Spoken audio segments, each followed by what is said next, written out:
Hello, नमस्कार, आदाब, सलाम वालेकुम, सत श्री अकाल टू यू ऑल। और मैं विनय तेरी स्वागत करता हूं आपका अपने इस नए इनिशिएटिव में, जिसमें आज हम बात करेंगे डेवलपमेंट ऑफ डाइकोटिलेडन एम्ब्रियो। अभी तक जो मैं आपको बात बताई मैं आपको रिवाइज करवा देता हूं। देखिए, सबसे पहले हमने फर्टिलाइजेशन की बात की। फर्टिलाइजेशन में हमने बात की थी कि वहाँ पर दो चीज़ें वहाँ पर बन रही थी।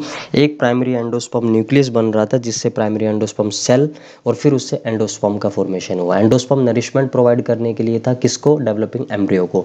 अब हम देखेंगे कि एम्ब्रियो की डेवलपमेंट कैसे हो रही है। ठीक है, सो स्टार्ट करते हैं। तो यहाँ पर आज जो हम बात करने वाले हैं वो ये है, पहला तो हम डाइकोट एम्ब्रियो की डेवलपमेंट देखेंगे, फिर हम मोनोकोट एम्ब्रियो की डेवलपमेंट देखेंगे, और साथ में हम डाइकोट के सीड्स के बारे में भी कि उसका स्ट्रक्चर कैसा होता है, और फिर मोनोकोट के सीड के बारे में भी। ठीक है, ये डिटेल में बात करेंगे। ठीक है, ओके। तो जाइगोट यहाँ पर है, सलाजल एंड है, माइक्रोपाइलर एंड है, जाइगोट है, डिप्लॉइड सेल है। ठीक है, माइटोसिस में सबसे पहले होते हैं, एक इक्वेशनल डिवीजन होती है, दो सेल बन जाते हैं, एक टर्मिनल सेल और एक बेसल सेल।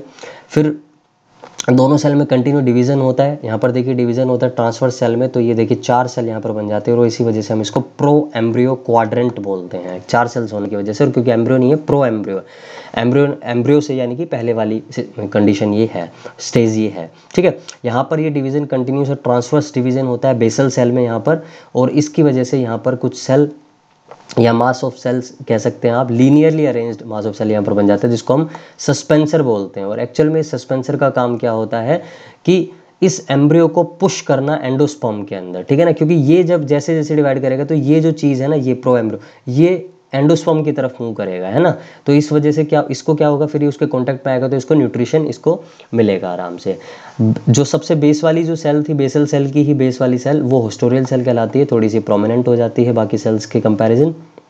नेक्स्ट हम बात करते हैं, फिर प्रो एम्ब्रियो में फर्दर डिवीजन होता है, और आप देख सकते हैं 4 से 8 सेल बन जाती है, तो इसको हम अब कहते हैं प्रो एम्ब्रियो ऑक्टेंट। ठीक है, और यहाँ पर जो बेसल सेल की जो ये पहली वाली सस्पेंसर सेल यानी कि सबसे ऊपर वाली जो सेल है वो हाइपोफाइजिस कहलाती है, थोड़ी सी प्रोमिनेंट हो जाती है, ये सस्पेंसर रहता है, और नीचे वाली होस्टोरियल सेल ऐसी बनी रहती है। ठीक है, अब जो डिवीजन होता है वो होता है पेरिक्लिनल डिवीजन। पेरिक्लिनल डिवीजन का मतलब ये होता है कि इस डिवीजन में 2 लेयर्स बन जाती है सेल की, आउटर और इनर। यहाँ देखिए आप, ये जो आपका प्रो एम्ब्रियो ऑक्टेंट था ना, इसमें जो डिवीजन है वो इस तरीके से हुई ये।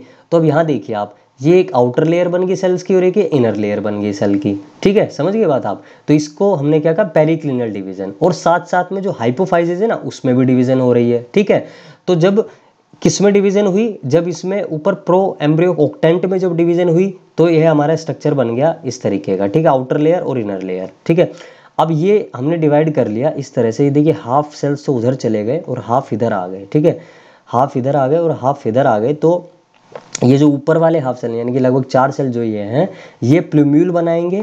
ठीक है ना, प्लूम्यूल बनाएंगे, और क्या बनाएंगे, कोटिलिडन बनाएंगे। क्या बनाएंगे, प्लूम्यूल और कोटिलिडन। ये प्लूम्यूल क्या है, कोटिलिडन क्या है, हाइपोकोटाइल के, इस सारे इस एक एक चीज़ के बारे में आपको बताऊंगा।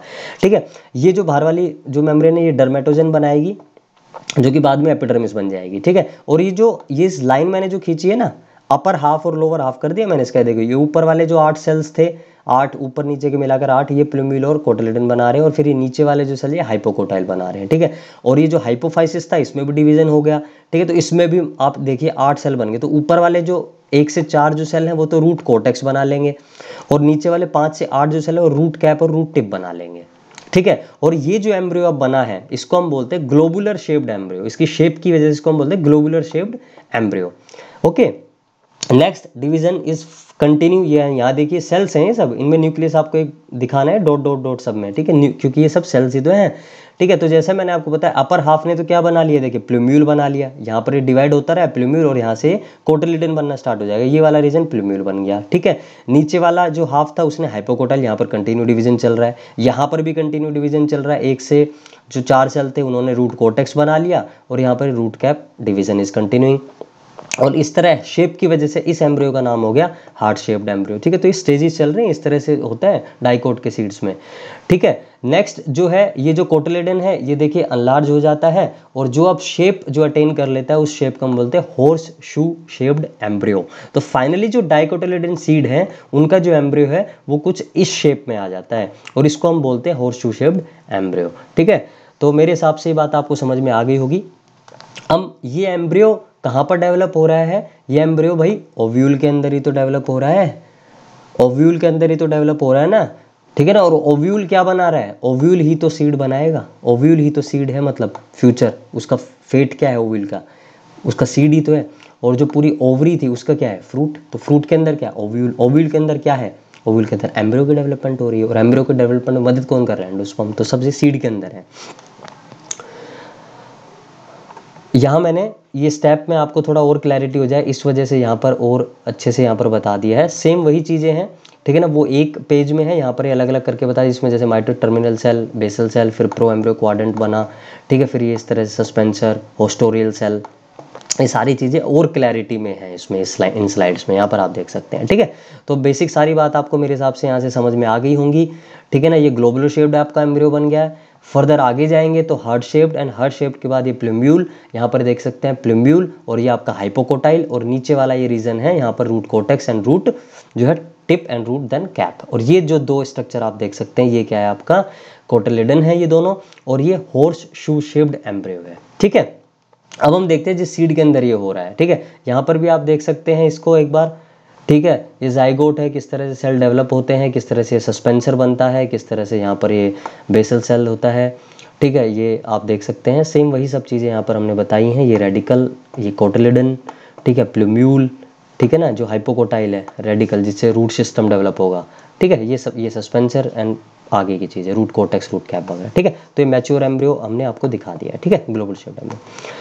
सीड जो है, अगर सीड को हम बिना जो है सीड कोट रिमूव किए देखें, मैं आपको बताऊंगा आगे सीड के स्ट्रक्चर के बारे में डिटेल से, अभी आप फिलहाल इतना ही समझ लीजिए, ठीक है ना। सीड के जो है 3 पार्ट है, सीड कोट पहला पार्ट, ठीक है ना, फिर उसका सीड के कोटिलिडन, ये दोनों, ठीक है ना, और उसका एम्ब्रियोनल एक्सिस जो ये है, ये पूरी एम्ब्रियोनल एक्सिस है, ठीक है ना। और ये 2 कोटिलिडन है, 1 और 2, और यहाँ पर ये क्या है आपका, एक क्या है, इनके ऊपर जो कवरिंग है वो सीड कोट है, जो इंटेग्यूमेंट्स थी, ठीक है ना। ओव्यूल में जो इंटेग्यूमेंट थी वो सीड की कोट बन गई है, ठीक है। ये बात समझ में आ गई, ठीक है। तो जब हम इस सीड कोट को रिमूव करेंगे तो हमें 2 कोटिलिडन ऐसे दिखाई देंगे, और ये हमें एम्ब्रियोनल एक्सिस दिखाई देगी। नीचे वाला पार्ट रेडिकल है, ऊपर वाला पार्ट प्लूम्यूल है, जो हमने यहाँ पर आपको बताया था अभी पीछे, ठीक है, जिससे शूट सिस्टम डेवलप होगा, रेडिकल से रूट सिस्टम डेवलप होगा, ठीक है। ये हाइलम और माइक्रोपाइले, माइक्रोपाइली क्या है, माइक्रोपाइल मैंने आपको बताया थी, जो ओपनिंग थी, जो पोर था, ठीक है ना, जो माइक्रोपाइलर एंड की तरफ था, और ये ऑक्सीजन और जो है वाटर प्रोवाइड करने के लिए डेवलपिंग सीड को, यानी कि जब सीड को जर्मिनेट करना होता है उसको ऑक्सीजन की जरूरत होती है, वाटर की जरूरत होती है, तो इस माइक्रोपाइलर एंड से वो उसका जो है यहाँ पर इंश्योर होता है उसका ट्रांसमिशन। ये हाइलम था, हाइलम मैंने आपको बताया था, वो ये रीजन जो था जहाँ पर जो है फ्यूनिकल और ओव्यूल का जो है जंक्शन बनता है, वो हाइलम था। और एक इसी तरह का स्कार यहाँ पर और दिखता है, जिसको हम रेफे बोलते हैं, ठीक है। तो सीड कोट को हमने रिमूव किया, तो ये ऊपर वाला जो पार्ट था, ये आपको क्या दिखाई पड़ा, ये मैं दोबारा भी बताऊंगा आपको, सीड का जब हम बात करेंगे दोबारा बताऊंगा। ये जो पार्ट है ये प्लूम्यूल है, ठीक है ना, ये जो पार्ट है आपका प्लूम्यूल है, ये जो है एपिकोटाइल है, ये आपका कोटिलिडन नोड है, ये हाइपोकोटाइल, रेडिकल, कोटिलिडन्स। तो एक सीड है, जब उसकी सीड कोट को हम रिमूव कर देते हैं, हटा देते हैं, तो प्लूम्यूल जिससे शूट सिस्टम डेवलप होगा, शूट टिप इसको हम बोल सकते हैं, रेडिकल रूट टिप, इससे रूट सिस्टम डेवलप होता है, ट्रू रूट्स डेवलप होती हैं। हाइपोकोटाइल वो रीजन जो है एम्ब्रियोनल एक्सिस का वो पार्ट जो कि कोटिलिडन नोड से नीचे की तरफ है, ठीक है। और एपिकोटाइल वो एम्ब्रियोनल एक्सिस का वो पार्ट, वो रीजन जो कोटाइल से ऊपर की तरफ है, ठीक है। और ये मैंने आपको बताई दी। कोटिलिडन क्या है, रिजर्व फूड मटेरियल में स्टोर्ड है, थिक स्वोलन पार्ट, ठीक है। तो ये मैंने आपको बता रखे, सब एपिकोटाइल क्या है, प्लूम्यूल क्या है, हाइपोकोटाइल क्या है, सारी चीज़ मैं बता रखे। दोबारा भी इनको मैं बताऊंगा लास्ट वीडियो में, सारी चीज़ एकदम एक साथ कंपाइल कर दूंगा सीड और फ्रूट की, ताकि आपको कोई कंफ्यूजन ना रहे। अब हम बात करेंगे डेवलपमेंट ऑफ मोनोकोटिलिडन एम्ब्रियो, यानी कि जिन उन सीड के पास जिनके पास सिर्फ एक ही कोटिलिडन होता है। वहां हमने 2 कोटिलिडन देखे, यहाँ एक ही है। जाइगोट है, जाइगोट में डिवीजन होनी शुरू होती है, उसका चलाजल एंड है, ये उसका माइक्रोपाइलर एंड है, चलाजल एंड की तरफ ट्रांसफर सेल बनता है, और टर्मिनल सेल बनता है, और यहाँ पर बेसल सेल बनता है, ये बीच में मिडिल सेल है, ठीक है। अब होता क्या है, ये जो टर्मिनल जो सेल है ये डेवलप हो जाएगा कोटिलिडन में, ठीक है, ये डेवलप हो जाएगा कोटिलिडन में। मिडिल जो सेल है वो प्लूम्यूल बना लेगा, रेडिकल बना लेगा, एपिकोटाइल, हाइपोकोटाइल, सस्पेंसर, जो हमने लास्ट अभी बात की, ठीक है। तो अब स्ट्रक्चर देखते हैं किस तरह का एम्ब्रियो का स्ट्रक्चर बन रहा है। ऊपर ये देखिए, ये क्या है, कोलियोप्टाइल, ठीक है, ये जो रीजन है कोलियोप्टाइल। कोलियोप्टाइल के बाद ये वाला जो रीजन है ये क्या, एपिकोटाइल, ये कोटिलिडन। तो कोटिलिडन नोड से ऊपर वाला जो रीजन है वो क्या हो गया, एपिकोटाइल हो गया, वो क्या हो गया, एपिकोटाइल हो गया, वो क्या हो गया, एपिकोटाइल हो गया, ठीक है। और जो ये इसके कोटिलेडन नोड से नीचे वाला ये क्या हो गया, हाइपोकोटाइल हो गया। यहाँ पर ये जो रीजन है ये क्या है, कोलोराइजा है, ठीक है। और यहाँ पर जो है ये क्या है, बेसल सेल है, और यहाँ पर ये जो है सस्पेंसर है, ठीक है। और इनसे जो है इनको नरिशमेंट प्रोवाइड करने के लिए क्या है, कोटिलेडन है। लेकिन यहाँ पर जो कोटिलेडन है ना, मोनोकोटिलेडन्स में, मोनोकोट सीड्स में, उनमें जो ये तो एम्ब्रियो हो गया, ये जो हमने बात की ना, ये सारा ये एम्ब्रियो है इस, ठीक है ना। अभी बात कर रहा हूँ मैं इसके बारे में, एक तरह से प्रो एम्ब्रियो है यहाँ पर। ये यहाँ पर जो कोटिलेडन है ना, उसको हम बोलते हैं स्कूटेलम। और क्यों बोलते हैं स्कूटेलम, क्योंकि थिन है, पेपरी है और विदाउट न्यूट्रिएंट्स है। ये जो कोटिलेडन है ना, ये थिन है, पेपरी है और विदाउट, इसमें न्यूट्रिशन नहीं है। तो आप बोलेंगे सर आपने तो अभी बोला था कोटिलेडन में तो जो है न्यूट्रिशन होता है, फिर इनको न्यूट्रिशन कहाँ से मिलता है, उसके बारे में मैं आपको बता रहा हूँ, उसके बारे में बता रहा हूँ। लेकिन इस वक्त इसकी ज़रूरत है, इसकी कोटिलेडन की जरूरत किस लिए होती है मैं आपको बता रहा हूँ, ठीक है। ओके, नेक्स्ट स्टेज में क्या होता है, जो बेसल सेल था और जो सस्पेंसर होता है ना, उनका डीजनरेशन हो जाता है, यानी कि अब ये वाला पार्ट बच गया बस आपका, ठीक है ना। तो ऊपर क्या हो गया, कोलियोराइजा हो गया, यहाँ पर क्या हो गया आपका ये एपिकोटाइल, यहाँ पर ये क्या हो गया, कोटिलेडन नोड, और नीचे वाला रीजन क्या होगा, हाइपोकोटाइल, एंड ये वाला कोलियोराइजा, कोलियोप्टाइल कोलियोराइजा, ठीक है। ये हो गया ये, और ये क्या है, स्कूटेलम, यानी कि थिन पेपरी एंडोस्पर्म, ठीक है। और ये पूरा ये एम्ब्रियो है।